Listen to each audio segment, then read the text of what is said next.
সবাইকে জানাচ্ছি ঈদ মুবারক। চলছে ঈদের ছুটি, আর এবারের ঈদের ছুটিতে সবচাইতে বেশি ছিল 9 দিনের মতো। তো ঈদের ছুটিতে আমরা ঘুরতে যাচ্ছি ঢাকায়।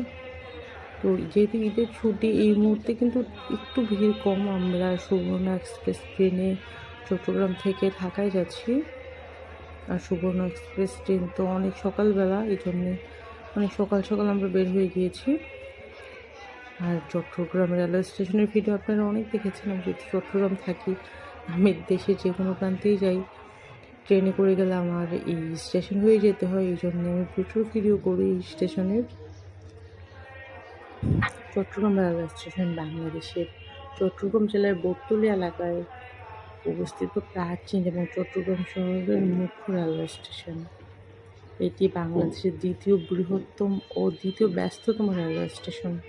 চট্টগ্রাম থেকে ঢাকাগামী যাত্রীদের উদ্দেশ্যে সুবর্ণ এক্সপ্রেস ট্রেনের সময়সূচি, টিকিট মূল্য ও ভাড়ার তালিকা আমি যেটুকু জানি আপনাদের সাথে শেয়ার করার চেষ্টা করব।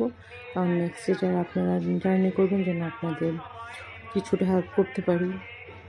সুবর্ণ এক্সপ্রেস এই রুটের সেরা আন্তর্জাতিক ট্রেন। এটি দ্রুতগামী ও বিলাসবহুল ট্রেন।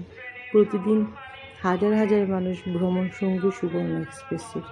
এটি সপ্তাহে 6 দিন চলাচল করে। প্রতি সোমবার ট্রেনটি সাপ্তাহিক ছুটির দিন। এটি সোমবার ছাড়া সারা সপ্তাহ জুড়েই চলবে এটি। তো এটা কিন্তু শুধু চট্টগ্রাম থেকে ঢাকা এবং ঢাকা থেকে চট্টগ্রাম, এটা শুধুমাত্র চট্টগ্রামের জন্যেই। আর চট্টগ্রাম থেকে ঢাকায় এটা ছেড়ে যায় 16টা 30 মিনিটে, আর ঢাকায় গিয়ে পৌঁছায় 21টা 25-এ। আর ঢাকা থেকে ছেড়ে আছে 7টা 30-এ, আর এখানে এসে পৌঁছায় 12টা 25-এ। আমরা সকলেই জানি ট্রেনের ভাড়া অন্য পরিবহনের ভাড়ার চেয়ে অনেক কম, তাই ট্রেন ভ্রমণ অনেকের পছন্দের তালিকায় একদম প্রথম দিকেই থাকে। এছাড়া সকল শ্রেণীর মানুষ অনায়াসে স্বল্প ব্যয়ে ভ্রমণ করতে পারে। আমি আজকে সুবর্ণ এক্সপ্রেস ট্রেনের ভাড়াটা শেয়ার করবো আপনাদের সাথে। এখানে তো আপনারা জানেন, যারা ট্রেনে ভ্রমণ করেন, এখানে নামগুলো যেমন শুভন চেয়ারের দাম হচ্ছে 450 টাকা, প্রথম সিট 685 টাকা, স্নিগ্ধা 855 টাকা, আর এসি যে সিটগুলো আছে এগুলো হচ্ছে 1025 টাকা করে।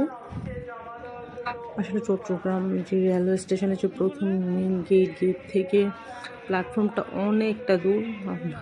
অলরেডি 3-4 মিনিট ধরে আমরা হাঁটছি, আরও মনে হয় কয়েক মিনিট লাগবে। আমরা কিন্তু অনেকটাই দ্রুত হাঁটছি, আর আমি ভিডিও করা শুরু করেছি